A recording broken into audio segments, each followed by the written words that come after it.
Hello students, this is Harish Panchal and welcome to my YouTube channel. Today we will discuss about 12th class Flamingo book, and from Flamingo book we will start with the poems. So our first poem is My Mother at 66. This poem is written by Kamla Das, and now we will read this poem word by word and I will tell you the meaning of this poem word by word. So let's start our video and find out what is the meaning and what is the concept of this poem. Okay students, so let's have a discussion about My Mother at 66, and this is the 12th class poem and this is first poem and it is written by Kamla Das.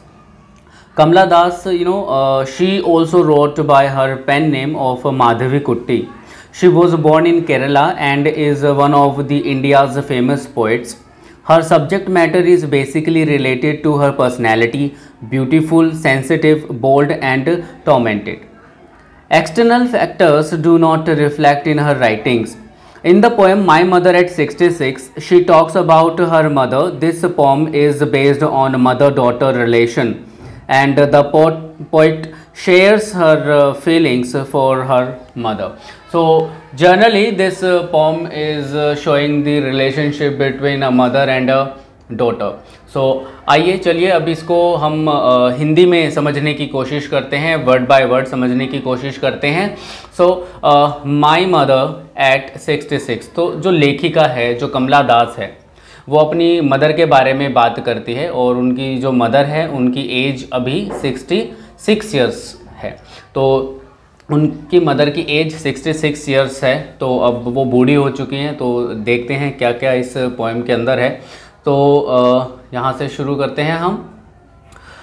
Driving from my parents home to Cochin last Friday morning. So जो लेखिका है वो अपनी mother से मिलने के लिए आई है और वो अपनी मदर से मिलके अब लास्ट फ्राइडे की बात वो बता रही है कि ये लास्ट फ्राइडे की बात है, मैं अपने घर से कोचीन एयरपोर्ट जा रही थी. ठीक है, तो उसे फ़्लाइट पकड़नी थी लेखिका को, तो इसीलिए वो अपने घर से कोचीन एयरपोर्ट के लिए जा रही थी. और जो दिन था वो फ्राइडे का दिन था.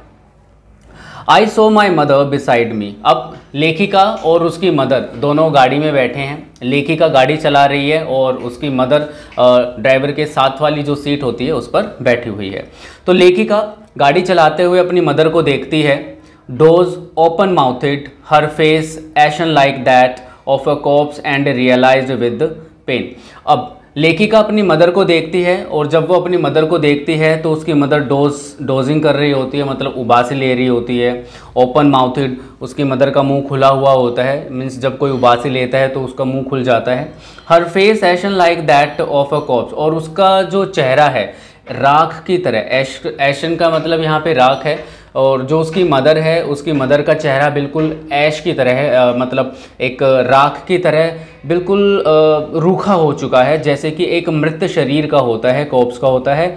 एंड रियलाइज्ड विद पेन, और लेखिका को बहुत ही दुख होता है इस बात को रियलाइज़ करके कि अब उसकी जो मदर है वो बूढ़ी हो चुकी है. अब यहाँ पर लेखिका ने अपनी मदर को जो कंपैरिजन किया है, अपनी मदर का कंपैरिजन किया है वो कॉर्प्स के साथ किया है, मतलब एक मृत शरीर के साथ अपनी मदर को कंपेयर किया है. ठीक है, जो उसकी मदर है वो इतनी ज़्यादा रूखी हो गई है, मतलब उसकी त्वचा के अंदर नमी नहीं रही, अब बूढ़ी हो चुकी है, झुर्रियाँ पड़ चुकी हैं शरीर पे, चेहरे पे, हाथों पे, तो वो एक बिल्कुल मृत शरीर की तरह नज़र आ रही है.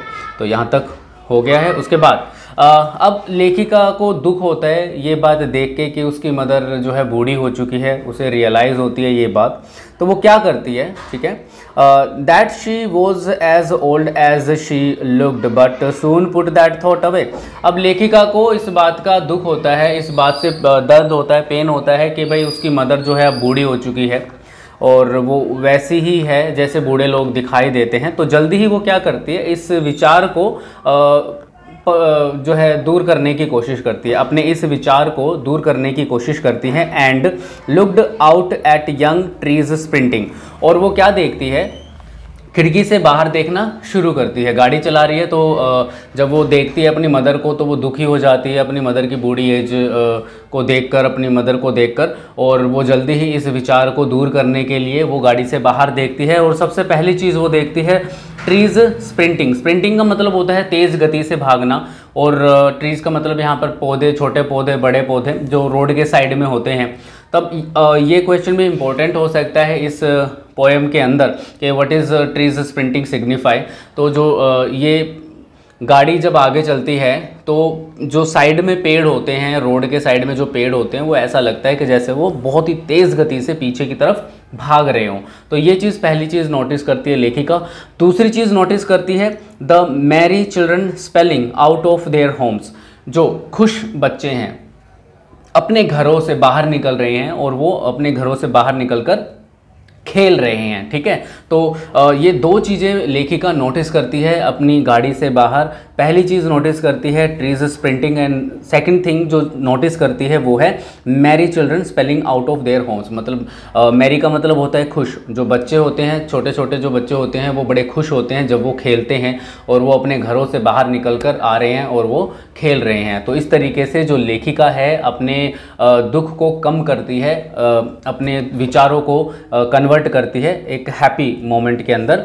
अब आगे चलते हैं। But after the airport's security check, अब लेखिका कोचीन एयरपोर्ट पे पहुंच चुकी है और कोचीन एयरपोर्ट पर जाकर और सिक्योरिटी चेक करवाने के बाद, ठीक है, standing a few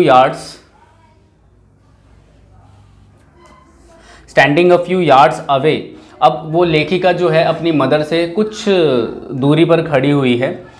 I looked again at her, और लेखिका फिर से अपनी मदर को देखती है, दोबारा से अपनी मदर को देखती है। वैन पेल, बिल्कुल मुरझाई हुई सी नज़र आती है और पेल नज़र आती है, मतलब स्किन अब उसकी मदर की जो है वो पीली पड़ चुकी है। As a late winter's moon, जैसे कि सर्दियों में देर रात में चांद दिखाई देता है, बिल्कुल वैसे उसकी मदर दिखाई देती है। जैसे सर्दियों में चांद दिखाई देता है, बादलों के बीच छिपा हुआ दिखाई देता है, धुंधला सा दिखाई देता है, साफ दिखाई नहीं देता, इसी तरीके से जो उसकी मदर है वो भी ऐसी ही दिखाई दे रही है, पेल मुरझाई हुई दिखाई दे रही है। और यहाँ पर लेखिका अपनी मदर को लेट विंटर्स मून के साथ कंपेयर करती है, क्योंकि अब उसकी मदर में वो चमक नहीं रही, उसकी स्किन में वो चमक नहीं रही, वो बूढ़ी हो चुकी है।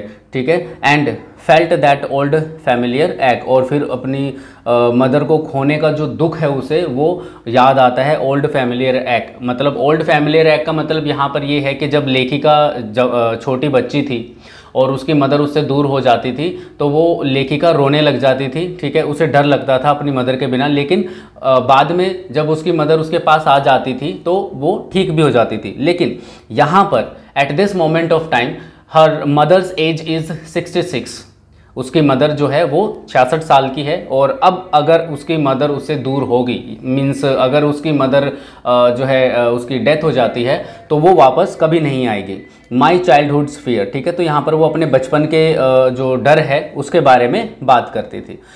But all I said was see you soon अम्मा। तो लेखिका क्या करती है, अपने दुख को, अपनी फीलिंग्स को, अपनी मदर को जाहिर नहीं करती है और वो बस यही कहती है कि सी यू सून अम्मा, जल्दी ही मिलेंगे।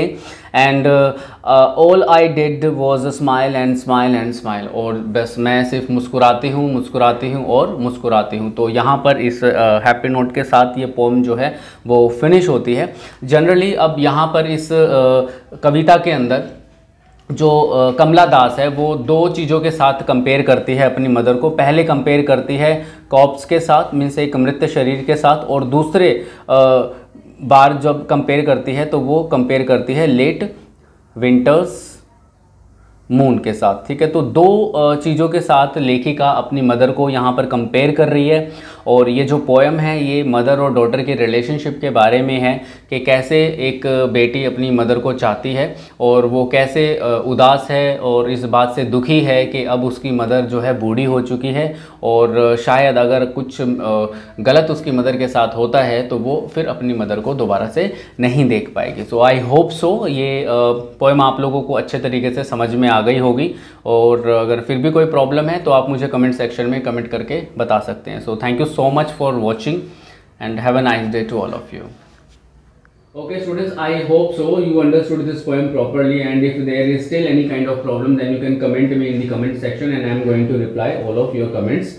So till then, thank you so much for watching my channel and have a nice day to all of you. Bye bye, take care.